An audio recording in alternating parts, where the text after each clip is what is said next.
Namilog ng mga mata ni Britney nang marinig ang sagot nito sa kanya. Hindi lang yon, napaawang pang bibig niya nang merong napagtanto. Anong pinagsasabi ng mokong na Kenji na to? Ibig bang sabihin na hindi niya guni-guni lang ang mga nangyari nang nagdaang gabi? Totoong pangyayari ang lahat na nasa malabong alaala niya. Huwag ka nga magsinungaling. Gagawa ka pa talaga ng kwento. Bakit naman kita hahalikan? Shh! Lower your voice. Baka magising ang mga bata. Saway ni Kenji na inangat ang ulo upang nakawan lang siya ng halik sa labi ng ilang segundo. Napatukod na ang dalawang kamay ni Britney sa dibdib ni Kenji. Naiirita na siya sa mga pinagsasabi nito. Hindi lang yon, hiyang-hiya na siya kung totoo man ang mga yon. Ang bango mo naman at, ano ba? Bitawan mo nga ako. Muling asik ni Britney pero sa mahinang tinig na yon. Baka mabulabog ng mga bata. No, hindi kita bibitawan lalo pa ngayon. Kailangan kong makuha ang reward ko. What? Anong reward ang pinagsasabi mo? Sa bilis ng pangyayari, hindi na nagawang masundan pa ni Britney. Natagpuan na lang niya nang mabilis na nakabangon si Kenji at nasa ibabaw na niya. Hawak na nito ang dalawang kamay niya na nasa may bandang ulo niya. Nahigit niya ang hininga kahit pa may kalahati ng bahagi ng kanyang katawan, ay excited sa kanilang position ngayon. Nararamdaman na niya ang pag-init pa ng kanyang mukha. Siyempre, sobrang awkward para sa kanya noon. Una, wala silang relasyon at matagal nang hiwalay. Tapos ganito sila ka-close. Anong gusto lang din nilang maglaro ng apoy ni Kenji? Ano ba sa tingin mong ginagawa mo? React niya pa subalit naglaho lang iyon at kinain ng katahimikan nang simulan nitong marahas na ang kinin ng kanyang labi. Sa rahas noon, pakiramdam ni Britney ay magkakaroon ng sugat ang labi niya sa diin ng bawat halik nito. Kenji, shit! Magising mo mga bata! Bulalas ng pilit na iniiwas ang mukha upang tigilan siya nitong halikan. Kung saan-saan tuloy tumatamang halik ng labi nito. Sa leeg, sa pisngi niya, bagay na lalo pang nagpainit sa sitwasyon. Hindi mo ba alam na harassment ang ginagawa mo? You are. Hindi na nagawa pang dugtungan ni Britney nang muli nitong angkinin ng kanyang bibig. Napakaramdam niya ay pulang-pula na sa diin ng halik nito, na puno ng panggigigil at pananabik. Sabik na paulit-ulit na sinipsip ni Kenji ang kanyang labi na para bang magpapawala na ng ulirat ni Britney. Aminin niya man o hindi. Unti-unting nanghina si Britney, lalo nang maging banayad at magaan ang halik ni Kenji sa kanyang bibig. Yung tipong wala siyang takas kundi ang gantihan niya ito. Tugunan ang masuminit pang paghalik nito. Napakaramdam ni Britney puno ng pagmamahal. Tumagal ang halik nila na mas pinaalap ang init na matagal na panahon na nilang kinikimkim sa kanilang sarili. Tila na tinanggal ang katinuan nilang dalawa. Pinalimot kung nasa ang lugar sila at kung anong estado ng relasyon.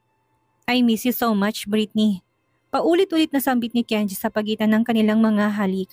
Dumaan pa sa isipan ni Britney ang naging halikan nilang dalawa ni Kenji sa bar na nagdaang gabi. Para yung pelikula na hindi niya makalimutan. Na paulit-ulit na rumihistro sa kanyang isipan. Pinag-alapan o ng kanilang halikan. Oh, Kenji, sandali. Hindi natin pwedeng gawin ditong bagay na ito dahil... Then, saan pwede? Malalim ang boses na tanong ni Kenji na halatang hindi na kayang pigilan pang sarili. Mariing kinagat ni Britney ang kanyang bibig. Dapat pinipigilan niya sarili na may mangyari sa kanila at si Kenji pero ano tong ginagawa niya? Binibigyan niya pa ito ng access at pagkakataong palalimin pa ang namamagitang iyon sa physical nilang katawan. Aaminin niya, hindi niya na rin alam kung paano niya pa makokontrol ngayon ang sarili niya. Sa kabila, tugon ni Britney ng silid na tinulugan noon ni Kenji ang tinutukoy. Halatang nawala na rin ito sa kanyang wisyo. Lalo pa nang muling halikan ni Kenji ang kanyang labi kung saan may pilyo ng nakapagkit na mga ngiti. Mabilis na kumilos si Kenji. Walang hirap na ibinangon niya si Britney na gulong-gulong basa pang buhok at gusot na rin ang suot nitong damit. Walang kahirap-hirap na binuhat ni Kenji ang katawan ng babae upang manigurado siyang hindi ito tatakas oras na makalabas sila ng silid. Malaki pa rin ang trust issue niya dito. Nakayakap ang dalawang binti ni Britney sa bewang ni Kenji na ang sagwang tingnan kay Britney habang inaalalayan naman ng lalaki ang kanyang likod. Sa ganun nilang posisyon ay damang-dama niya rin ang pagbangon ng alaga ng dating asawa na halatang nabulabog. Ano ba? Ibaba mo nga ako? Kaya ko maglakad. At kaya rin kitang buhatin. Makita tayo ng mga maid. They don't mind, Han. Nakita rin nila tayong ganito kagabi. Muling nalaki ang mga mata ni Britney. I mean, buhat kita pauwi ng bahay. Muli pa sanang magsasalita ng pagtutol si Britney ngunit tinalikan na ni Kenji ang kanyang bibig na puno ng pananabik upang salyuhan yon. Ayaw na niyang patagalin pa. Malalaki ang mga hakbang na nakaapak niyang paa palabas ng silid na si Britney mismong nagbukas. Nang makapasok na sila sa kabilang silid ay para bang biglang nakalaya ang kaluluwa ni Britney sa kanyang katawan na punong-puno rin ng pananabik kay Kenji. Hindi pa dumadating sa kama ay hiniyakap niya ng kamay sa leg ni Kenji upang mas palalimin pa ang kanilang halikang dalawa. Mabilis na nahubad ni Kenji ang damit ni Britney at ganun din nasaplot niya sa katawan na pantulog. Titig na siya sa kahubaran ng katawan ni Britney na sa mga sandaling yun ay binabalot na ng hiya, ngunit hindi na siya pwedeng umatras. Naroon na siya. Maano bang pagbigyan niya ang katawan niya na muling maranasan ng pag-angkin na lalaking tanging nagmamay-ari nito? Ang ganda mo pa rin, Han. Paanas ni Kenji na puno ng pagsambang sumampa na ng kama. Mahinang napaungol na si Britney nang kumababaw na sa kanyang walang saplat na bulto ni Kenji at muling angkinin ang kanyang labi. Ang buong akala niya ay yun na ang simula ng muli nilang pagtikim sa kamunduhan na minsang paulit-ulit na ipinaranas sa kanya ng dating asawa. Ngunit hindi pa pala. Gusto pang paglaruan at lalo pang baluti ni Kenji ng apoy ang kanyang katawan at kaluluwa. Nakikita kong sobrang na mismong bagay na to. Bakit? Wala bang nangyari sa inyo ng makina yon? Napadilat ang mga mata ni Britney na mabanggit ni Kenji ang pangalan ng dati niyang nobyo. Wala. Otomatikong napatigil si Kenji. Hindi makapaniwala na walang nangyari sa kanila. Kung may relasyon naman sila, naisip niya na ang hinang nila lang naman ni Maki. Ibig sabihin hindi to mahal ni Britney. Wala? Wala. Kaya ituloy mo na. Bakit mo nawala? Napipiko na hinagilap na ni Britney ang kanyang mga mata. Ano bang gustong palabasin ni Kenji kapag may karelasyon? Normal na gawin ang bagay na ito?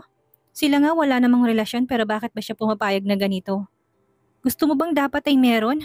Ganun na lang ang naging pag-iling ni Kenji. Ang isipin pa lang na hinahawakan ng ibang katawan ni Britney, sa isipan niya nagiging kriminal na siya. Pinalis niyang isipang yun at pinagpatuloy ng kanyang nasimulang ginagawa. Mabuti na lang kung wala dahil dapat ako lang ang makakatikim sa parteng ito ng katawan mo. Ilang saglit pa at sabay nilang narating ang sukdulan. Bumagsak ang pagal at pawisang katawan ni Kenji sa ibabaw ni Britney. Yumakap naman ang dalawang braso ni Britney sa katawan nitong hinang-hina. Should I cancel my flights this afternoon? Casual na tanong ni Kenji nang gumulong sa tabi ni Britney pero nanatiling nakayakap naman ang kamay niya sa katawan ng babaeng halatang hinang-hina sa ginawa nila. Should I? Nanatiling nakatitig ang mga mata ni Britney sa kisame ng silid. Noon pa lang siya nahimasmasan.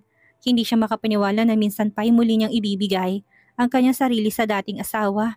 For Pete's sakes. Wala silang relasyon pero hinayaan niyang lunuyin at akayin ito sa kamunduhang ito na hindi naman dapat nila muling ginawa. Bakit mo naman ika-cancel? Tanong niya na hindi nito matingnan sa mga mata. Humalik si Kenji sa kanyang leeg. Isiniksik pang sarili sa kanyang hindi pa humuhupang init ng katawan. Kasi, bitin ako. Kasi gusto ko pang ulitin to. Pabirong tinulak niya si Kenji palayo sa kanyang katawan na tanging naging reaksyon ay ang malakas na halakhak. Lumayo ka, ang init. Nauhaw ka, kuha ko ng tubig. Napamulagat ng mga mata ni Britney. Kung lalabas at makikita ng mga maid na pawisan, ano na lang ang iisipin nila? Hindi rin nila nagawang mabuhay ang aircon sa silid na yon nang dahil sa kanilang pagmamadali kanina. Nasapunan ni Britney ang kanyang noo, bigla siyang naging problemado. Ilang beses pa siyang napalunok ng laway. Pilit kinakalmang kanyang sarili. Nag-iisip ko ano bang dapat niyang gawin. Nahihiya siya pero naroon na kasi yon. Paano niya pa mababawi? Dito ka lang, lalabas ka ng pawisan? Ano naman, alam na nilang nag-morning exercise ako at, Kenji, oo na, hindi na, mamaya na ako lalabas. Bahagyang gumulong ito patungo sa kabilang side ng kama at inabot ang remote ng aircon upang i-on niya yon. Muling natahimik si Britney. Nag-iisip kung muli ba siyang maliligo magbibihis na aalis na. Kung hindi siya maliligo baka maamoy siya ng mga student niya na karamihan pa naman ay adult na. Paano niya itatanggi kung dumikit sa katawan niyang amoy na inilabas ni Kenji? Naramdaman niya muling pagyakap ni Kenji sa kanyang katawan. Right, I must cancel my flight today and no. Hindi mo pwedeng i-cancel yon. Kailangan mo umuwi ng bansa ngayon. No cancellation of flights, Kenji. Mariing pagtutol ni Britney na nilingon na sa tabi si Kenji na biglang natahimik na lang ang bibig. Wait a minute, what? Tama bang narinig ko, Britney? Tinataboy mo ko right after nating magtalik. Kailangan nating mag-usap tungkol sa nangyari sa atin at sa mga dapat nating nakaschedule ng flight mo ngayon. Bakit mo ika-cancel? Tanong ni Britney kahit na alam naman niya ang sagot. Isa pa, kailangan kong pumunta ng studio. Babalik na lang ako mamaya after ng lunch para ihatid kita sa airport. Kailangan ding makapasok ng mga bata sa school. Bawal na bawal silang mag-absent. Napanguso na doon si Kenji. Bossing na bossing ang dating ng boses ni Britney sa kanyang pandinig. Paano to nangyari sa atin ngayon? Hindi ba natin pag-uusapan? Pakiramdam ko nagamit lang ako. Nang makapahinga at makabawi na ng lakas ay marahan nang bumangon si Britney na hindi na nakaramdam ng hiya sa hubad ng mga mata ni Kenji na patuloy pa rin ang panunuri sa kanyang katawan na parang noon lang siya nito nakitang walang saplot na palakad-lakad sa harapan niya.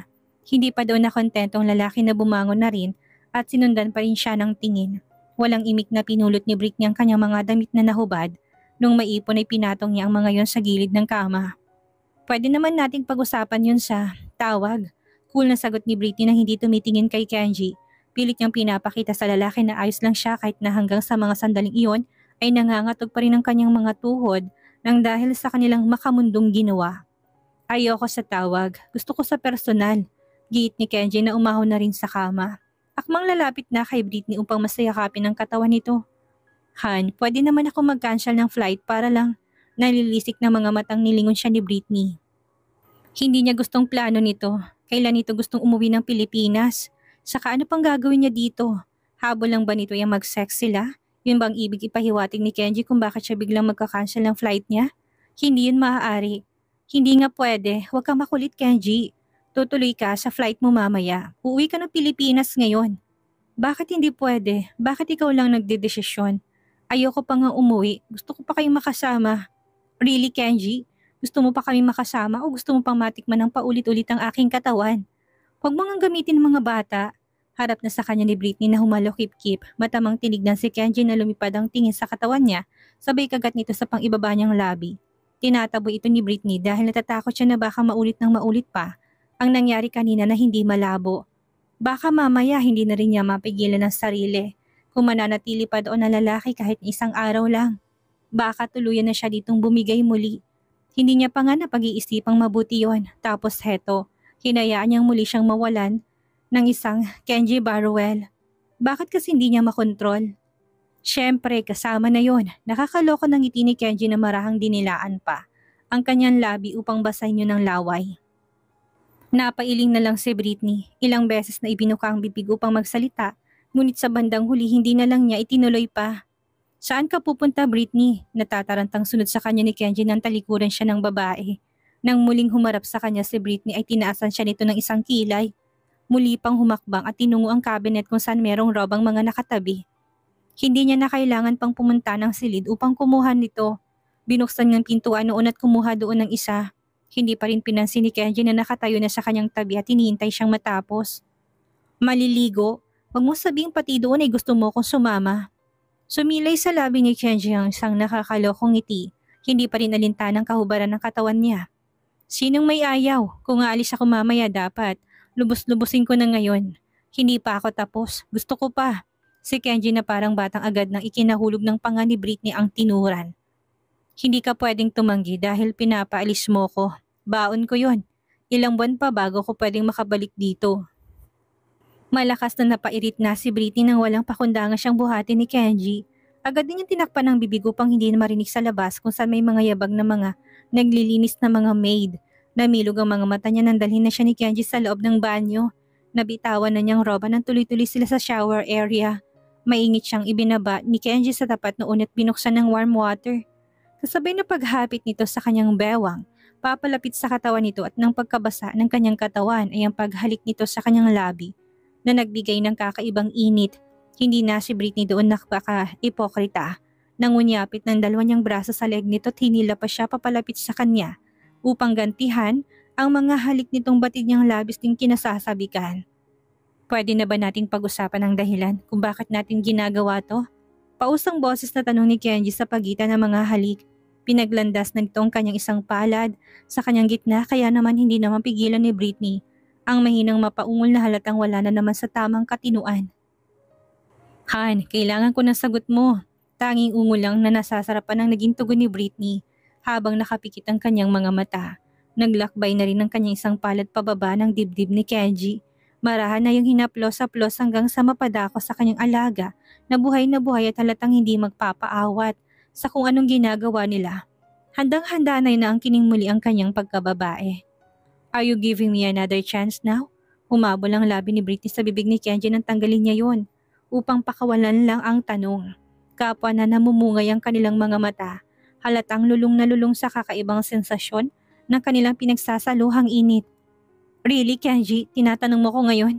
Ngayon kung kailan natin ginagawang bagay na? Sinubukan niyang hawakan ang katawan ni Kenji at hilahin palapit sa kanya. Ngunit tinuli lang ni Kenji ang dalawang kamay niya na parang inaasar pa siya lalo ito dahil hindi na ito gumalaw. Yes or no lang naman ang isasagot mo sa akin. Let's finish this first, bago mo ko. Ngayon ko gustong malaman ang sagot mo.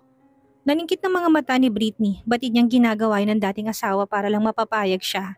Piko ng mukhang binawi niyang kamay sa lalaki hindi naman mahigpit ang pagkakahawak. Marahan niyang tinulak ang katawan nito papalayo sa katawan. Tignan lang niya kung sinong mananalo sa kanilang dalawa.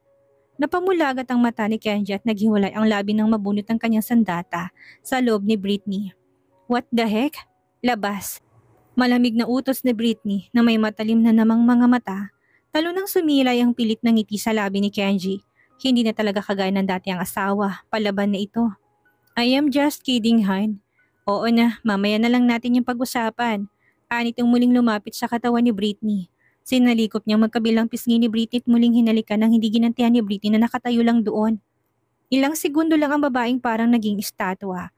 Dahil nang muling bumaba ang halik ni Kenji, sa kanyang leeg ay muling nakiisa ang kanyang katawan na kung magiging visible lang sa mata ang init ay kanina pa siya. Dito umusok na dulot ng kakaibang nabuhay na silakbo ng pagnanasa. Kenji, yung mga bata ha? Kailangan nilang pumasok sa school. Babalik ako after ng lunch. Muling habilin ni Britney kay Kenji na hinatid pa siya sa pintuan. Halos sumabot na sa tengang mga ngiti ng lalaki. Oo na, mag-ingat ka papuntang studio. Masigla niya pang tugon at saka kumuway.